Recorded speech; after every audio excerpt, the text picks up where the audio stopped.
वज़ीर-ए-आज़म relief package के तहत मिलने वाली मुख्तलिफ इक़साम के घी की कीमतों में 100 से 125 रुपये फ़ी किलो का इजाफा कर दिया गया है, जबकि अक्सर यूटिलिटी स्टोर्स पर घी ना होने के बाइस शहरियों को मुश्किलात का सामना है। मज़ीद तफसीलात जानेंगे डॉन न्यूज़ के नुमाइंदे मोहम्मद तैमूर से। जी तैमूर, बताइएगा क्या वजह है कि रिलीफ पैकेज में भी आवाम को रिलीफ नहीं मिल रहा है?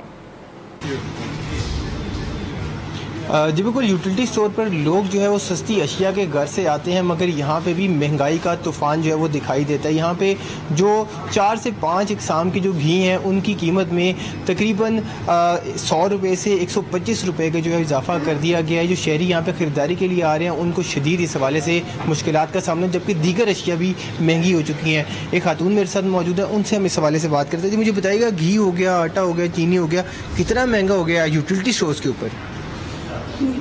असम ये घी और आटा, ये साबुन या चीनी बहुत महंगी हो गई है। यूटिलिटी स्टोर से भी महंगी हो गई है, लेकिन गरीब आदमी क्या करें, महंगी हर चीज़ महंगी है। भूखे मरने के हिसाब ही हो गया। अच्छा, मुझे बताइएगा, घी मिल भी रहा है कि नहीं मिल रहा? नहीं मिल रहा, घी भी नहीं मिल रहा। चुंगी से मैं आई हूँ, उधर भी नहीं मिला, इधर भी नहीं मिला। बहुत शुक्रिया आपका। जी, आपने उनकी गुफ्तगू सुन ली है। एक तो घी की कीमत जो है वो ज़्यादा हो गई है, जबकि जो ये घी है वो मिल भी नहीं रहा। मुख्तलिफ यूटिलिटी स्टोर पर उसकी घी की किल्लत है। जो वज़ीर-ए-आज़म पैकेज के हवाले से घी दिया जा रहा है वो बहुत ज़्यादा शॉर्ट भी हो चुका है और उसकी कीमत में खासा इजाफा जो है वो भी देखा जा रहा है। जी।